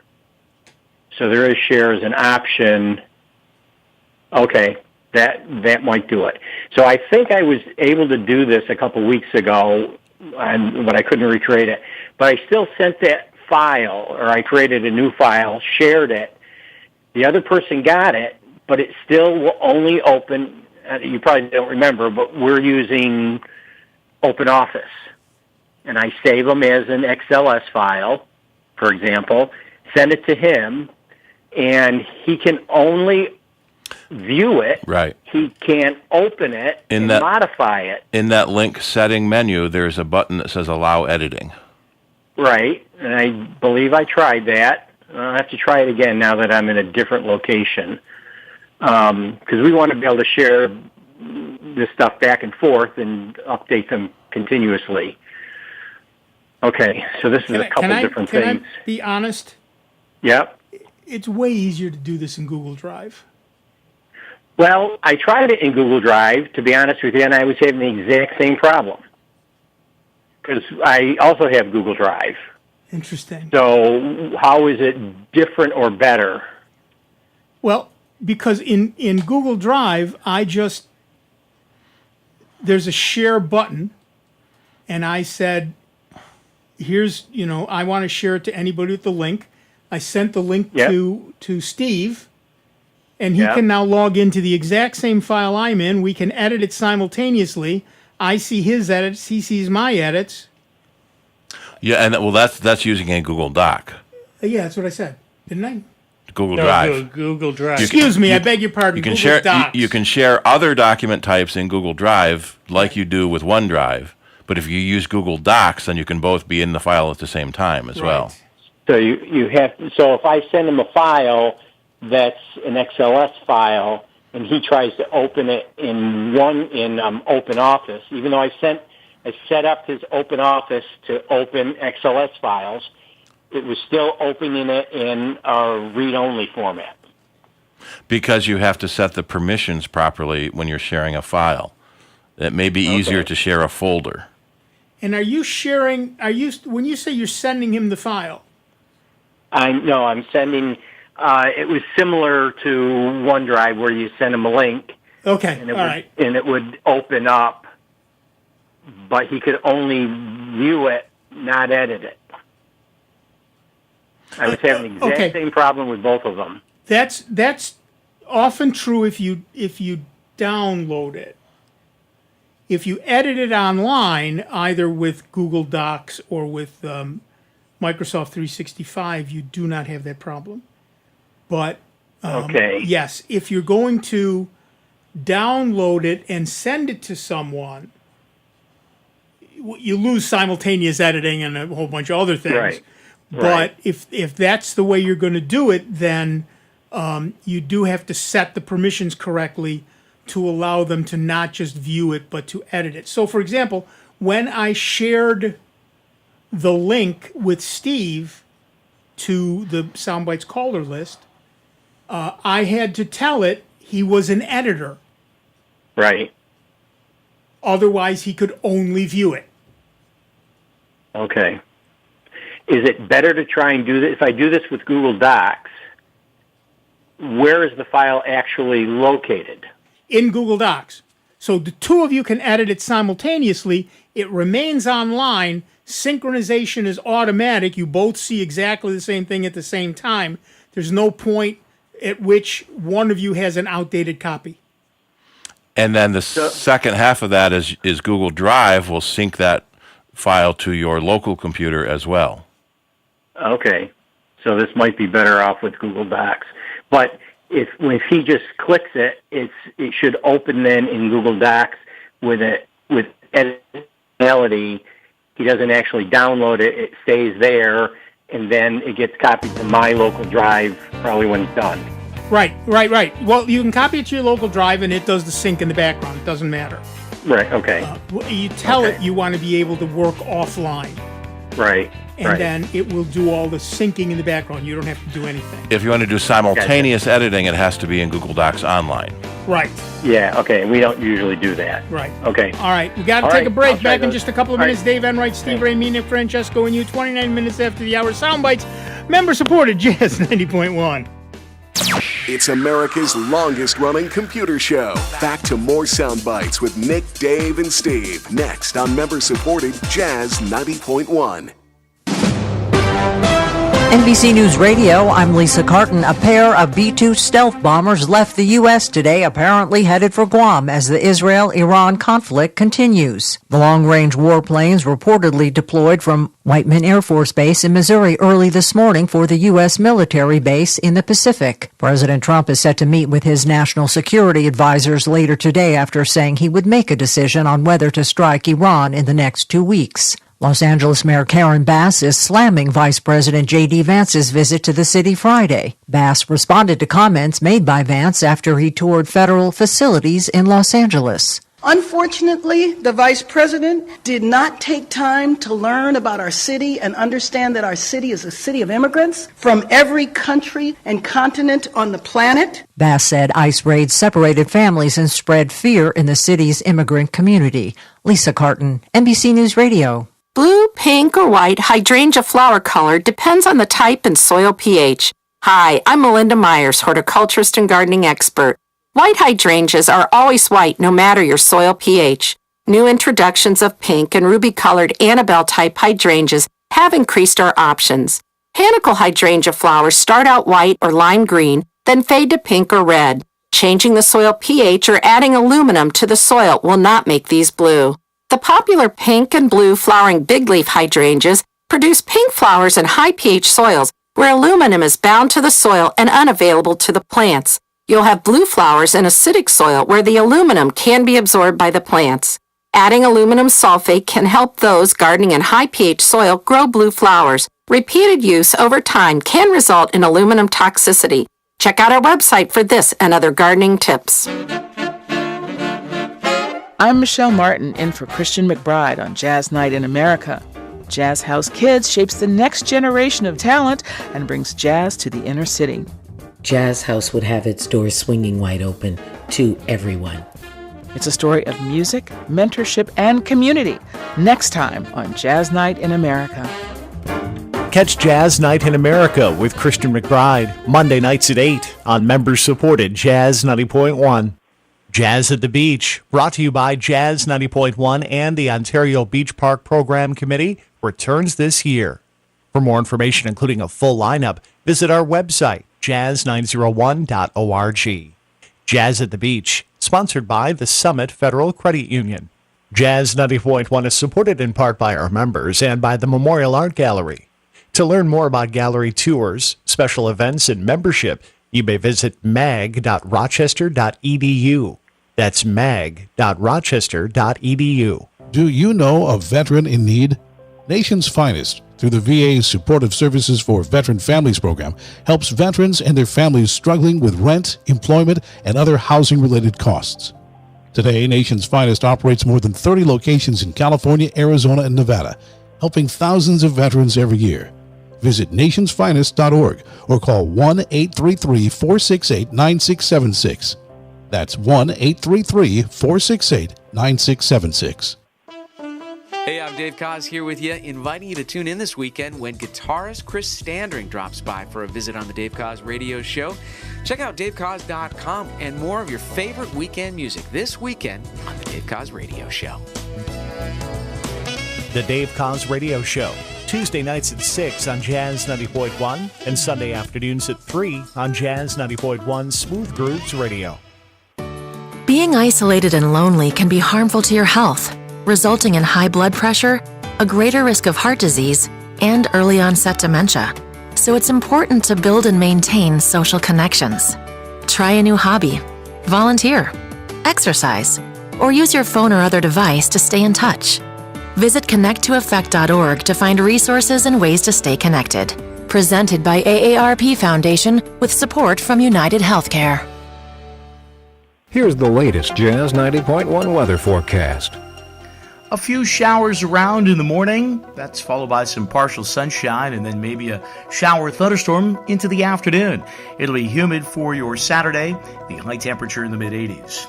Coming up here for your Saturday night, it's mostly cloudy, very warm and muggy, with a couple of showers and thundery downpours in the evening, the overnight low in the mid-70s. On Sunday, it's downright hot with a top temp close to 90. Partial sun, maybe a shower, thunder shower around early on. I'm meteorologist Josh Nichols for Jazz 90.1. And currently right now it is cloudy, 85 degrees out at the airport, and 82 here at member-supported Jazz 90.1. Welcome back, everybody. I'm Nick Francesco. I'm Dave Enright. And I'm Steve Ray. And at 35 minutes after the hour, some of us at least are sound bites. What? The levels are never consistent. Yeah. Yep.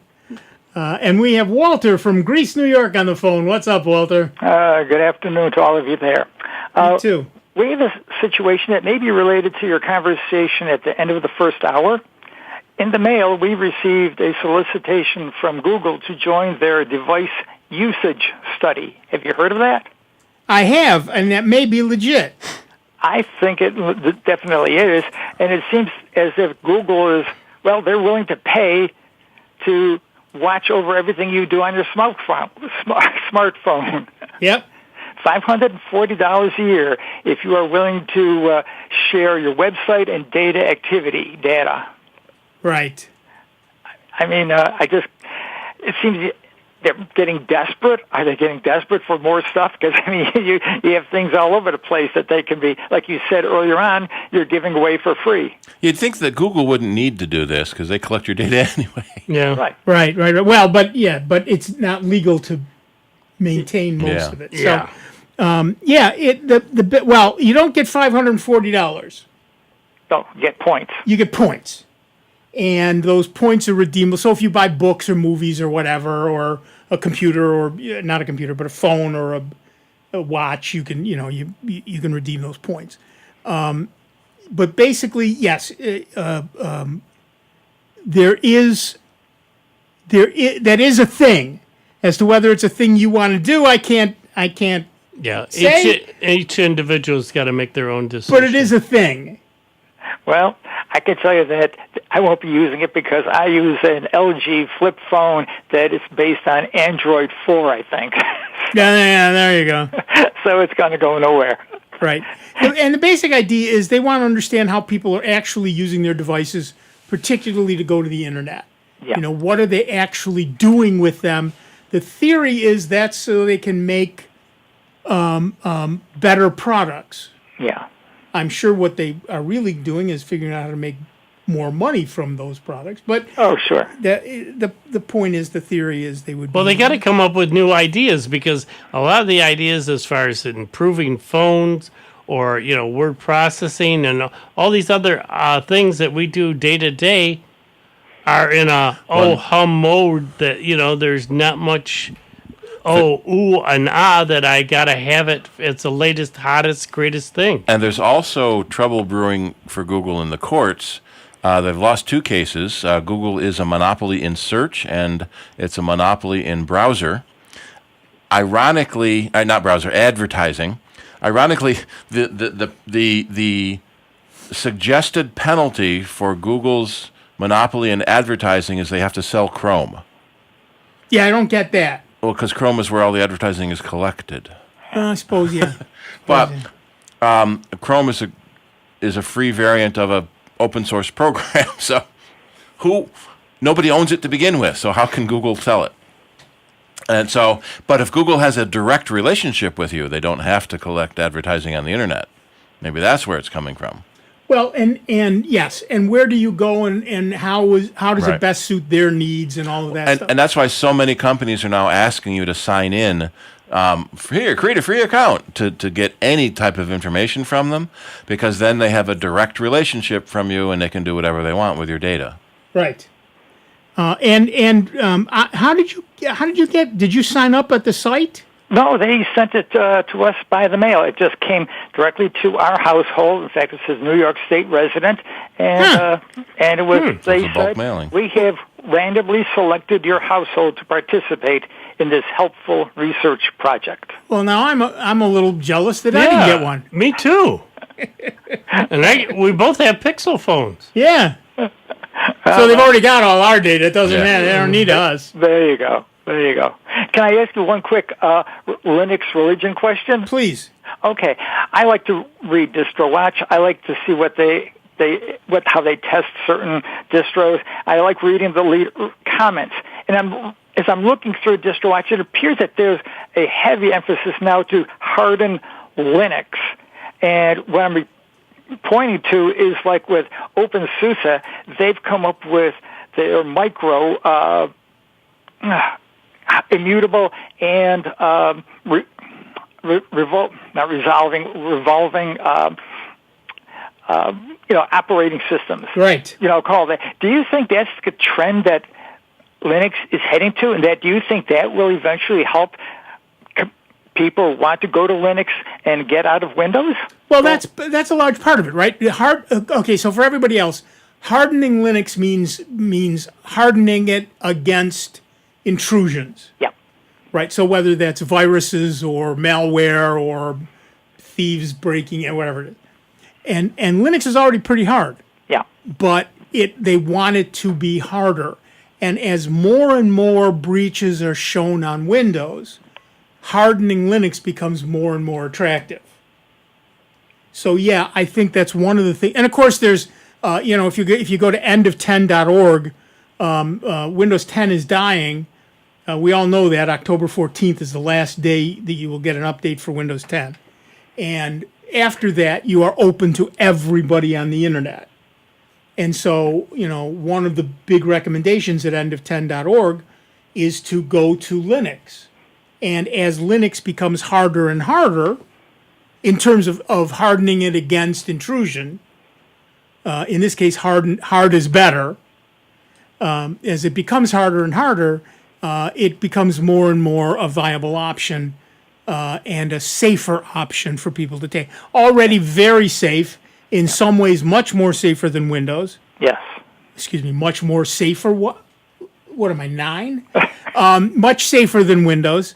But making it even safer, even more safer is a goal. So that, yes, I think that hardening Linux is a goal that has been around for a while, and it shows no signs of abating. Have you tried out OpenSUSE, Aeon, or Kalpa? Those new ones that they have? Not recently. No, not recently. And that if you saw my multiple various to-do lists, you would either laugh or slap me. It is one or both. Or both. Why not both? Why not slap me and then laugh? But I have those kinds of things on my to-do list under Linux, and I don't have time. I can understand. But I know that and that's also Kali Linux is a hardened Linux, and in fact Kali is what you use to try to break through some of those others and see just how hard they really are. Excellent. All right, well, I'll not take any more of your time. Thank you for your thoughts and opinions, and keep up the good work. Thank you, Walter. Have fun. You too. Thanks. Stay cool. Stay cool, Walter. My wife likes filling out all those little survey forms and getting points all the time. And I keep telling her the security implications, and she doesn't care because she gets free stuff. Yeah. Yep. Which tends to be the sort of general consensus Yeah. I don't care. You can have all my secure data as long as you give me something for free. They did a test years ago where people gave away their passwords for chocolate. Mm-hmm. Chocolate. Yes. There was If you give me, and it wasn't just, tell me a word and here's some chocolate. Mm-hmm. You give me your email password, I will look and see if it works. And if it does, I will give you a bar of chocolate. And people did it over and over and over again. Yep. There was a company that added, it was like around Christmas or something like that, and they had a checkbox on the order form where for the soul of your firstborn child will knock off 10 pounds or something. I think it was a British company. And hundreds of people checked it. Mm-hmm. Well, it's like putting a sign up on the side of a wall and say, bang head here. Yes. Yeah. And they do it. Well, I like the guy that takes out a P.O. box and advertises learn how to make money fast. Yes. And for $1. And the instructions are open a P.O. box and put up posters, learn how to make money fast. Yep. As long as you're not promising any you're delivering what you're Well, promising. the other scam, they had a solar dryer. Solar dryer. Solar dryer. Oh, You can sign up and get a solar dryer for $20. Yeah. And what they did is they turn around and then ship you a piece of clothesline. Clothesline. Absolutely right. Yep. No Absolutely clothespins. right. We were solar long before it became a thing in my household. I like when I was a kid. There was a comedian, magician, performer, I can't remember his name, who staged a bunch of things like that to see what would happen. He rented a guard uniform, stood outside a bank, and said, Yes. night deposit is broken, give me your deposit. And people did. People just did. And then he brought the cameras out. Do you realize how stupid that was? And I could have been anybody. Well, you looked authority. Yep. But I love the one where he set up a fake valet stand. Got in a white shirt and black slacks and had a velvet rope. Guy in a really fancy car came up. He gave him a ticket, took the keys. The people walked away, and then they disappeared. Yep. And set a camera looking at the spot. And like an hour later, they come back and he's looking around. But in this case, the guy's starting to get really, really, really angry. Yeah. So they come out with the cameras really quick and bring his car back up. No, sir. We're on a TV show. We didn't really steal your car. I have seen a side that says, "Remember what your valet looks like, because we don't have one." Yeah. So yeah, I think one of my favorites was I tried to pay my cable bill, but you were closed. But the guy that was standing at the door said he would take the money for me. So why isn't my cable bill paid? Right. In miscellaneous news, Apple has announced that the next version of macOS, macOS 26 Tahoe, will be the last version to support Intel-based Macs as they transition to fully supporting their own Apple Silicon line. And Tahoe supports very few Intel-based Macs already. Right. This is hardly new. Apple has a long history of chip hopping, from the Motorola 68K to the PowerPC to the Intel x86 and now their own Apple Silicon, and they've never been afraid to abandon people still using their older CPUs. Of course, you can still continue to use your old computers, but they'll become less and less secure as more exploits are found and left unpatched. Or, of course, you can always install Linux on them and use them for another decade or so until the thermal paste dies. That continues to be, I can tell you, that bothers me. According to a new report, Google switched from Apple's Foundry to... I have tons of thermal paste I can give to you. I know. But then I have to break open the machine and undo 600 screws and everything else. According to a new report, Google switched from Samsung's Foundry to TSMC for the Tensor G5 chip in the upcoming Pixel 10 series was a shock for Samsung and is serving as a wake-up call for the company's Foundry efforts. Samsung is apparently in the midst of an internal inspection to analyze the case of Google switching from Samsung's Foundry to TSMC, referred to as the Google incident. Losing Google is a case that shows the complex problems of Samsung Foundry, and Google isn't alone in moving beyond Samsung. A report from late May further showed that Samsung is struggling to find customers for its chips in general due to TSMC's much higher yield.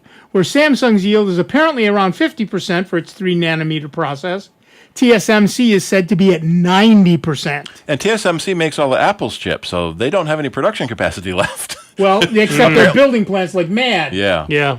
The UK, and that takes years. I know. I get it. Yeah. The UK Information Commissioner's Office, or ICO, has fined genetic testing provider 23andMe just over $3 million over serious security failings that led to a profoundly damaging data breach in 2023. They said that 23andMe failed to protect the sensitive data of UK residents who had their genotype data, health reports, and personal information stolen in credential stuffing attacks using stolen login credentials that went unnoticed for 5 months between April of 2023 and September of 2023. This happened for all customers, of course, including those in the U.S., but in the U.K., they're doing something about it. But 23andMe is now under bankruptcy. They're trying to sell it, and everyone wants to know what's going to happen to my spit. Exactly right. If you have a 23andMe account, you may want to log into your account and delete all your data before it gets sold to somebody you have no way of knowing. Assuming that actually deletes your data. Yeah. The DuckDuckGo web browser has expanded its built-in scam blocker tool to protect against the broader range of online scams, including fake e-commerce, cryptocurrency exchanges, and scareware sites. DuckDuckGo is a privacy-focused web browser and search engine that doesn't track users' searches or browsing history. It blocks all trackers by default, does not engage in personalized search profiling, and offers powerful anonymity tools. On the other hand, we're broadcasting stuff all over the world, so give us a call, 585-966-JAZZ. It's 966-5299, toll-free 800-790-0415. And into space. And into space.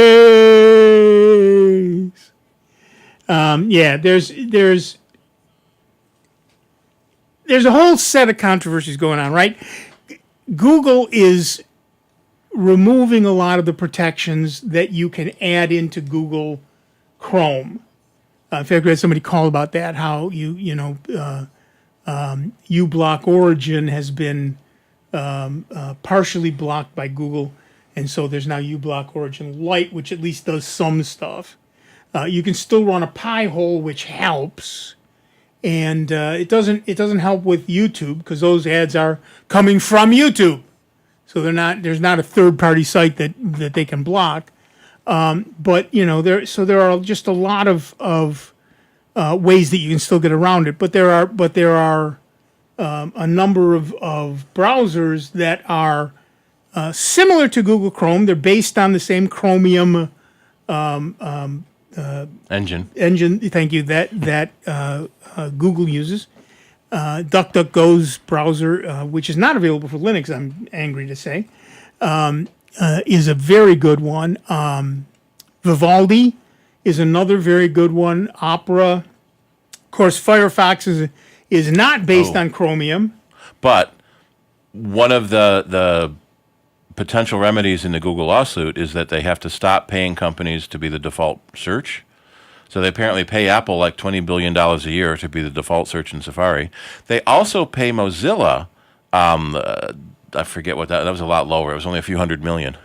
And Mozilla has come out, filed an amicus brief with the court saying, if Google stops that, we're dead. Yeah. Because Google's the only thing keeping this company alive. And the fact that Chromium is 90% Google employees. Yes. And, by the way, we should mention that if in fact Google is paying Apple $20 billion a year, their shareholders are not going to be happy if that money just suddenly goes away. And services are becoming a huge, I think it's the second largest piece of Apple's earnings pie. Right. So, the reality is that Google makes just a metric bucket load of cash from search. They're paying Apple $20 billion. How much are they earning? Yeah, really? To make $20 billion effective. That's my point. And on top of that, that's one of the problems Google has with AI, which is the fact that you can now ask AI a lot of the questions you used to ask Google, and there's no ads. Yep. And it's not going through Google. Yet. Well, and if it does have ads, that money's not going to Google. No. So if you still use Google search, the first thing you get is Google's AI, and then you get the real Google search. Well, but a lot of people are going straight. And then the second thing you get is ads. Yeah. A lot of people are going straight to Perplexity or Claude or one of the other AIs. There are dozens of AIs You can run your own with Olama. You can use Notebook LM, although that's still a Google product. But right now that doesn't have ads right now. So there's just Google is suddenly discovering that, look, we have known forever that the only way people have found to reliably and consistently earn a living off the internet is through ads. Everything else is much, much less or sporadic. But even advertising is down. But now advertising is down to begin with. Because money's tight. And there are a whole bunch of other places you can go. Back in the day, your choices were Google or something terrible when you were doing search. Then it's Google and Facebook. Well, and then things like Facebook came along. You remember Alta Vista? Alta Vista was great. It was great. How did Google replace them so fast? Yep. And nobody said, "Oh, I'm going to go Alta Vista that," but people say all the time, "I'm going to Google that." Google has become a verb. Mm-hmm. I mean, that's how ubiquitous Google is. I have a T-shirt that says, "Sometimes late at night I Google myself." Yeah. It's become a verb and it's become a joke. Oh yeah. And then the answer is how many pages does it take before it finds actually you? Yes, exactly right. So there's a lot involved in this lawsuit and what it means in terms of changing the face of many companies outside of Apple and changing the way we do things. So I've begun looking at not using Google as my search engine. Begun looking at it. I don't have a result yet. I don't have anything I can tell you about it. But I've started to look into it. I've started to do some searching. I told you I tried some stuff on my phone. So far, the answers I get are great and don't include ads. Now I haven't looked. Okay, so up at the top of the show, at some point in the show, I talked about the new Pixel thing where you can talk to Google Assistant, and it will answer you, and you carry on a two-way conversation, and it's a real conversation. So I can say, "Show me 6 things about this. Tell me 6 things about this. Expand on number 3. Oh, and can you tell me what colors that comes in, or what, however you want to go?" And it's like a real conversation. You don't have to start back at the beginning every time. Yep. It also then shows you links on your phone. I haven't really paid attention to those yet, so I do not know if there are ads in there. But there's certainly, so far at least, no ads in the vocal It's part. popping up in your face. Right. And there's no ads. There's no ads in the vocal thing. It said, I suppose I could say, are there 4 stores that sell that? And then I would get ads in some way. But it really does come down to the point that we're seeing a profound change in the way the internet works. And a lot of it has to do with AI, and a lot of it has to just do with the fact that there's a whole bunch more companies out there doing the same thing that Google does. And Google's de facto monopoly is, I think, going away. And that changes what the company's like. Well, a decade ago, you wouldn't have said that Google, 2 decades ago, you wouldn't have said that Google was going to come out with a phone. Why would they? Well, they needed to diversify. And so they now have Chromebooks and TVs and everything else. And we're still getting ads. I'm watching The Expanse on Amazon Prime. Okay, 1 episode a week approximately, but if I pause it, I get an ad. There's a new video game coming based on it, which is funny because The Expanse started as an MMORPG. Right. And hey, let's make a TV show out of this. And that's why the background and characters are so rich, is because they built that for the game. Right. Great series. If you're a reader, grab The Expanse. It's exceptional. The TV series is very good. I'm not done with it yet, so I don't know if it dies at the end, flags, and doesn't get as good. But I'll tell you, the series did not. It stayed cool and fresh all the way through. All right, we're done for another week. I want to thank Dave Enright and Steve Ray. I'm Nick Francesco. I want to thank everybody who called in. We had really good questions this week. I shouldn't be surprised. We have very intelligent listeners. But we're done for another week. Join us tomorrow night in the lounge. And we will see you next week with a whole lot more of the longest running computer show in the known universe. See you in 166 hours. Be good to one another, will you? Stardate June 21st.